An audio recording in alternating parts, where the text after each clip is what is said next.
Si notre témoignage en tant que chrétien est important pour interpeller ceux qui ne connaissent pas Dieu, notre mode de vie n'en est pas moins une façon de montrer directement au monde ce que nous vivons. Sachant que le monde dans lequel nous vivons est basé sur l'apparence, comment le jeune chrétien doit-il vivre dans un monde influencé par la mode? Alors restez connectés parce que Zoé, c'est maintenant.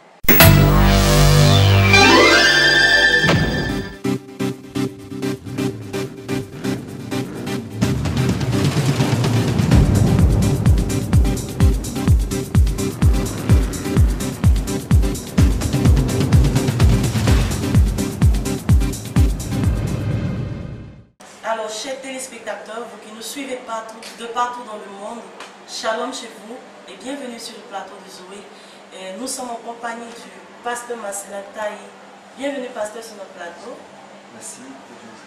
Amen. Juste à côté du pasteur, nous avons le frère et le chantre Badiel Michael. Bienvenue à vous. Shalom, Marie-Zélie. Je me tourne maintenant vers les demoiselles. Et nous avons juste là Miss Erénie Jeannette, étudiante à l'université de Bourgogne. Bienvenue sur notre plateau. Alors nous avons Madame Ouattara Carole qui est assistante à l'école du dimanche. Bienvenue. Merci. Alors, le jeune chrétien et la mode. Tel est le thème qui nous réunit en ce jour. Pasteur, nous voulons comprendre. Qu'entendez-vous par jeune chrétien et la mode? Ok, qu'il Dieu nous bénisse. Nous avons d'une part le jeune chrétien et d'autre part la mode. Et aujourd'hui, parlant de la mode, c'est un élément très important parce que le jeune doit se vêtir et donc il se vêtit comment, il s'habille comment, il se comporte comment. Et quand on parle de chrétien, c'est celui qui a Christ, c'est celui qui est transformé par la parole du Seigneur. Donc quelqu'un qui a déjà, qui reçoit une nature, qui reçoit une manière d'être de par celui qui l'a accepté comme Seigneur Sauveur. Il dit qu'il a déjà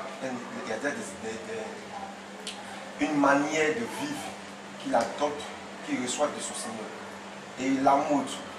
Et nous savons aussi que la mode, quand on parle de la mode, c'est une situation qui vient pendant un temps, une manière d'être qui vient aussi pendant un temps, et même ce fait qui vient pendant un temps. Mais est-ce que le chrétien doit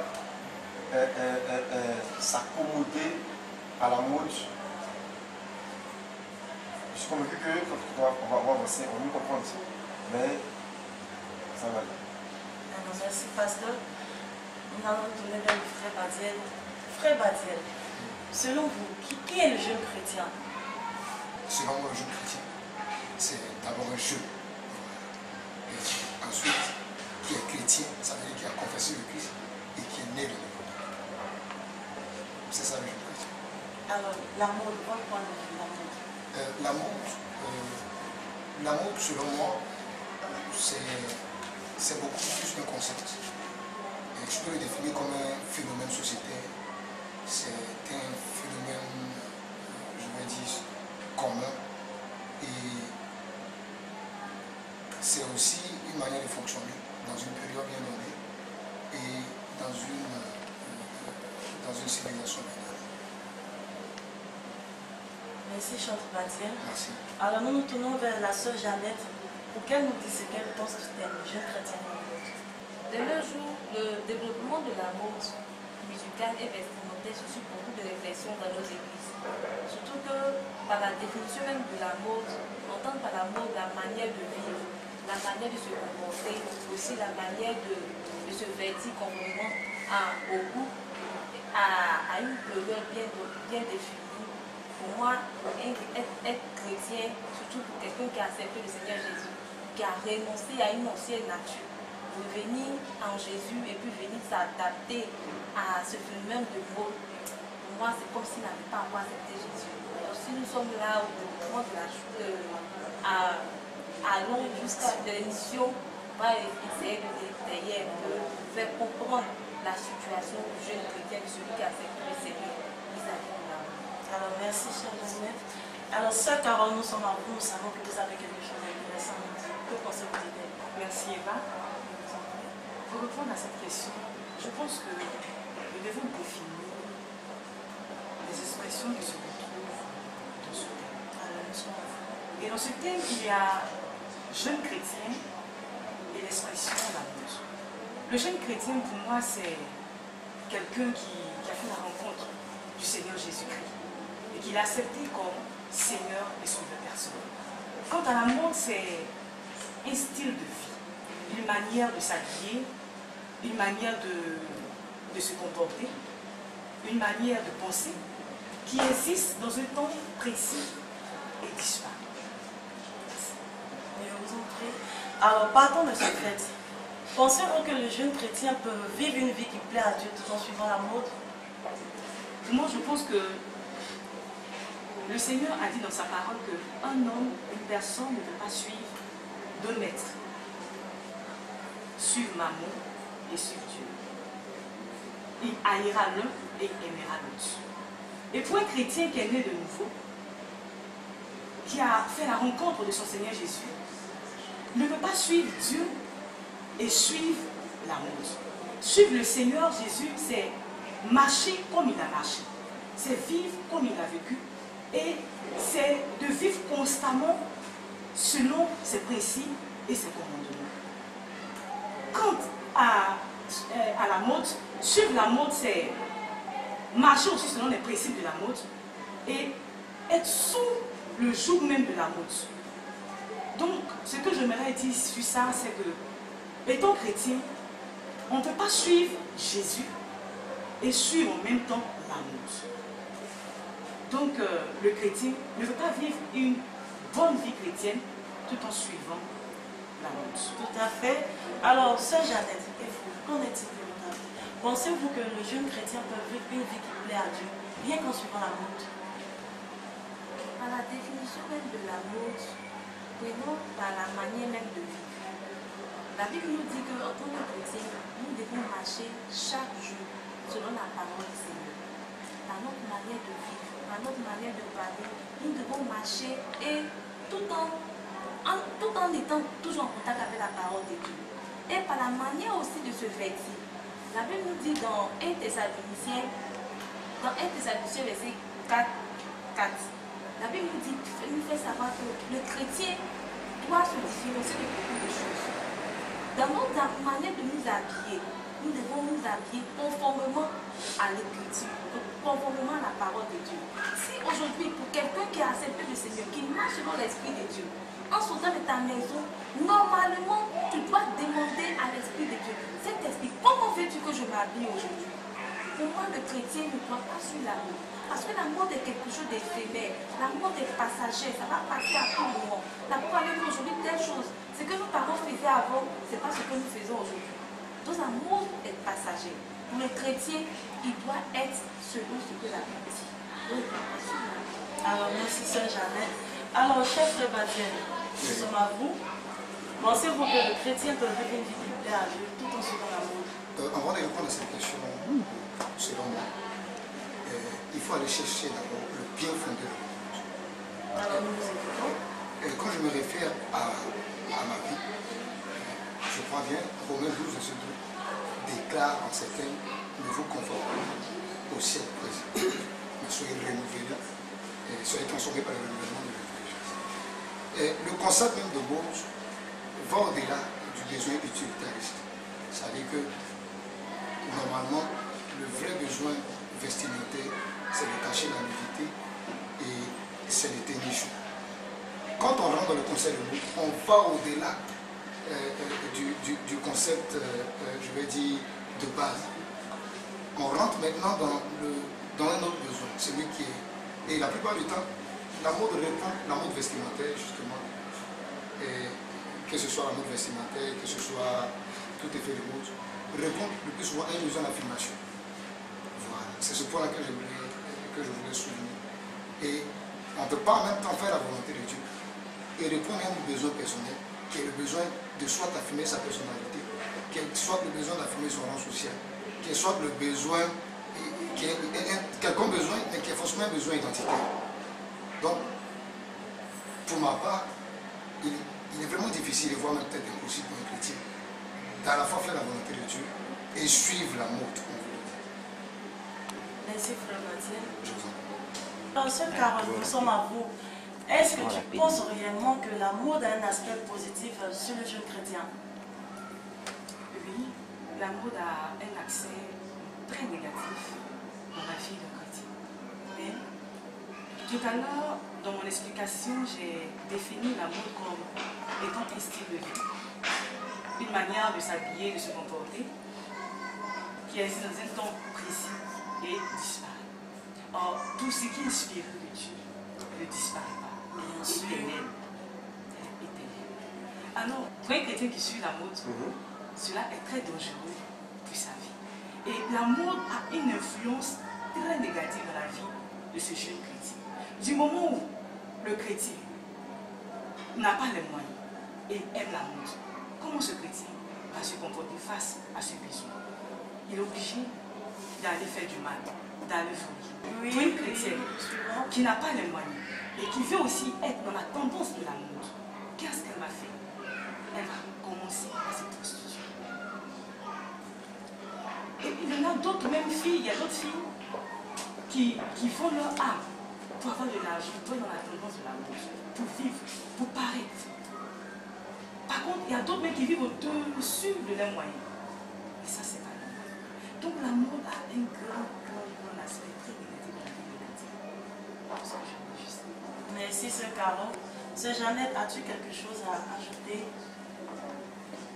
Ce que j'aimerais ajouter, c'est que prenons le vêtement lui-même. Le vêtement est apparu pour des raisons très fonctionnelles, pour se protéger des agressions, des agressions extérieures et contre les intempéries. Également pour se protéger contre les regards des autres, protéger son corps du regard des autres, tout en respectant la pudeur. Imaginons qu'en tant que chrétien, qui représente, qui reflète l'image du Christ sur la terre. La Bible nous enseigne que quand le Christ est venu sur la terre, en moins de 3 ans, il a accompli de grandes choses. Et par son accoutrement, par sa manière de marcher, de parler même, il a marqué l'histoire même de ce monde. Et toi qui reflètes le Christ encore sur cette terre, toi qui viens, tu viens t'habiller comme le monde. Imaginons quelqu'un qui ne connaît pas le Seigneur, qui a porté un habit taille basse. On voit, excusez-moi, on voit tous ces disciplines, les jeunes filles, qui a porté par exemple un habit très décolleté. On voit tous excusez-moi, sa poitrine. Vraiment, pour un chrétien qui va venir s'habiller comme ce non-croyant, c'est pas bien. Nous devons refléter le Christ. Pour le chrétien qui s'habille, il doit nous interroger. Est-ce que le Christ est satisfait de ce que je fais? Est-ce que le Christ est satisfait? Est-ce que le Christ se voit dans ce que je fais? Parce que ce que Dieu veut est que nous soyons saints, comme le pasteur a dit. La soeur vient me dire. Donc vraiment, à cause de la mode, même maintenant les enfants d'aujourd'hui, ils suivent tellement la mode, ils viennent vraiment telle personne acheter ça, je veux que j'achète, qui te poussent à des envies très extrêmes. Tu risques même de voler, de pouvoir même tuer même tes parents, même pour pouvoir satisfaire tes désirs, parce que s'ils ne t'en donnent pas, tu manques de respect. Tu te tues toi-même, parce que la vie, tu dois obéir. Donc pour moi, le chrétien, vraiment, il ne doit pas suivre en rien, pour rien là. Il doit suivre seulement que ce que la parole dit. Merci, Sœur Jeannette. Nous rappelons que nous sommes en compagnie aussi du frère Badiel. Alors, frère Badiel, nous aimerons parler avec toi de quelques aspects négatifs de la mode sur le jeune chrétien. Merci, Miss Eva. Pour répondre à cette question, il faut d'abord comprendre de quel côté on se situe. Vous savez, nous avons 2 mondes distincts. Nous avons le monde profane, nous avons le monde chrétien. Et ce que le chrétien doit comprendre en lui-même, c'est qu'il est en lui-même la mode, parce qu'il a amené à influencer son monde et son entourage par son mode de vie, par son concept de vie. Normalement, aucune monde ne devient influencer un chrétien, parce que le chrétien se définit par un modèle parfait, qui est celui du Christ, qui est l'architecte parfait. Il est celui-là qui a la capacité de joindre l'agréable à l'utile. La préoccupation de résoudre un besoin identitaire ne se pose plus en ce qui concerne un chrétien. Donc, le chrétien doit comprendre que celui qui n'éclaire pas, qui a amené à éclairer, quand une lumière a amené à éclairer, quand n'éclaire pas, la Bible dit qu'on la mettra sous le boisseau. Nous avons le besoin d'éclairer les autres. Nous avons le besoin d'influencer les autres. Mais malheureusement, nous constatons que beaucoup de chrétiens se prêtent au jeu de la mode. Et la plupart finissent en fashion victime. Ils deviennent des victimes de la mode et ils sont influencés par les concepts de vie. Pourtant, si nous analysons Romains 12, la Bible dit que nous, en tant que chrétiens, nous ne devons pas nous conformer à ce siècle présent. Donc, il convient, ce qui veut dire qu'un chrétien qui est pris par la mode n'est pas en train d'accomplir la volonté de Dieu. Oui. Merci frère Bastien. Alors, cher ami, étant donné que notre société d'aujourd'hui accorde une importance à l'apparence et ne pas avoir un look à la mode est suffisant pour des personnes d'exclure d'autres personnes de leur groupe d'amis. Alors, selon vous, sœur Carole, comment le jeune chrétien doit-il faire face à un tel rejet de la part de ses amis, de son entourage? Pour répondre à cette question, je vais d'abord me référer à la Bible dans le livre de Jean 15, verset 18. Le Seigneur dit, si le monde vous hait, sachez qu'il m'a haï avant vous. Le monde aimerait ce qui est à lui. Mais parce que vous n'êtes pas dans le monde et que je vous ai choisi du milieu du monde, à cause de cela, le monde vous hait. Il faut dire que face à ce comportement, le Seigneur nous avait déjà avertis. Et j'aimerais dire aux jeunes chrétiens qui ont accepté le Seigneur Jésus comme le sauveur et Seigneur personnel, de ne pas se laisser prendre par ses sentiments. De garder toujours la foi en Jésus-Christ de Nazareth. De demeurer toujours chrétien. Il est vrai que certainement que dans des familles, ils vivent des situations difficiles, des rejets, dans des écoles. Là où ils se trouvent, ils sont rejetés à cause du Seigneur Jésus-Christ de Nazareth. Je demande à ces gens de chrétiens-là de garder toujours la foi et de ne pas se laisser séduire par ses sentiments. Et ce que j'aimerais dire, c'est que la Bible dit que la pierre rejetée sera la pierre principale. Donc, il faudrait que ce genre de chrétien rejeté doit accepter ce rejet-là avec plein d'amour. Merci, sœur Carole. Alors, sœur Jeannette, nous sommes à vous. Êtes-vous entièrement d'accord avec ce que la sœur vient de dire? Oui, d'accord, je dis oui, mais je voudrais ajouter quelque chose. Alors, nous sommes Parce d'accord. que, étant étudiants, nous sommes confrontés à une situation où ce n'est pas tout le monde, nous sommes dans les écoles, pas tous nos responsables ne sont pas des chrétiens. Ils nous imposent des styles de vie. Donc pour moi, vraiment, c'est vrai que la Bible nous dit qu'on ne doit pas nous conformer à ce siècle-là. Mais du moment que nous sommes dans cette société, nous sommes dans cet établissement-là, et que nos responsables ne sont pas des chrétiens, pour moi, le chrétien qui vit dans ce genre de cas-là, il faut vraiment qu'il prie le Seigneur. Pour qu'au moins toutes ces autorités-là puissent accepter le Seigneur. Et si ce n'est pas encore le cas, il faut aussi qu'il arrive à se soumettre aussi à la loi. Dès qu'il sort de là, même quand il se soumet à la loi, il faut qu'il montre que c'est vrai que je me soumets à la loi, mais je suis chrétien. Il demeure chrétien. Parce que c'est vrai qu'on est chrétien, on parle de mots, on parle de l'apparence, mais c'est aussi le cœur. Dieu voit le cœur. Dieu a vu que le Seigneur nous envoie comme des brebis au milieu des loups. Donc à tout moment, on peut être dévoré. Donc ce chrétien doit mettre ce genre de choses dans sa tête. Il faut qu'il s'adapte en toutes choses. Il faut qu'il écoute la voix de son Dieu. Il faut qu'il soit toujours en conformité à ce que la parole dit. Il faut qu'il se soumette à ses autorités. C'est vrai, dès qu'il sort du cadre de l'école, il faut qu'il montre qu'il est chrétien. Donc c'est ce que j'ai dit. Merci, sœur Jeannette. Nous allons nous tourner vers le pasteur. Alors, pasteur Massina, comment le jeune chrétien doit faire face à lorsqu'il se sent rejeté par ses amis parce qu'il ne suit pas la mode?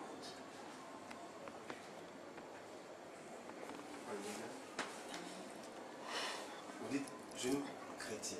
Okay. Donc il est chrétien. Le point c'est que est-ce qu'il est vraiment chrétien? Logiquement, quand tu es chrétien, ça veut dire que tu sais déjà qui tu es et comment tu dois te comporter, comment tu dois vivre. Aussi parce que beaucoup de personnes portent le nom de chrétien, mais ne vivent pas la chrétienté. C'est fait qu'on a beaucoup de problèmes dans nos églises. On est là, on vient au culte les mardis, les vendredis, on va au programme, on est là pour les cultes les dimanches, mais on n'est pas réellement affranchis. le point aujourd'hui, c'est pas parce que le jeune chrétien suit la mode, non, c'est parce que il y a celui qui est appelé chrétien, il ne vit pas réellement la vie chrétienne. Sinon, pour celui qui vit réellement la vie chrétienne, il doit comprendre qu'il ne doit pas suivre la mode. Il doit se comprendre qu'il doit vivre tranquillement lorsque on le rejette. Tout à l'heure, la sœur l'a dit. Il doit ne pas dans la tête. Il n'est pas du monde. Donc le monde a sa manière de fonctionner qui est contraire à lui, sa manière de fonctionner. Parce que lui, il est fils de Dieu. Il est fils du royaume. Donc lui, il doit avoir chercher à savoir comment est-ce que le royaume fonctionne. Donc je m'adapte au fonctionnement du royaume et non au fonctionnement de la terre. Pour celui qui est vraiment chrétien. Donc tout ce qu'on voit qui sont qui habitent de manière dépravée et qui vont dans le culte, je ne suis pas chrétien. Un chrétien ne peut pas accepter que sa poitrine soit dehors. Un chrétien ne peut pas accepter que son posture soit dehors. Ou bien un chrétien qui est plaqué, il est suprêmement plaqué. On a l'impression que la pierre a coulé ses os. Ce n'est pas un chrétien. Donc vous dites que, en réalité, il faut que nos jeunes gens deviennent chrétiens. S'ils deviennent chrétiens, beaucoup de choses vont changer. Alors merci pasteur. Frère Badiel, nous sommes à vous. Merci, M. Eva. Selon moi, le jeune chrétien ne doit pas lutter contre le rejet. Il doit plutôt s'attendre au rejet. Parce que vous savez, nous sommes dans une société. Nous sommes comme dans un monde. La Bible dit que nous sommes dans le monde, mais nous ne sommes pas du monde en même temps. Et on a maintenant à vivre dans ce monde-là dans lequel nous ne sommes pas.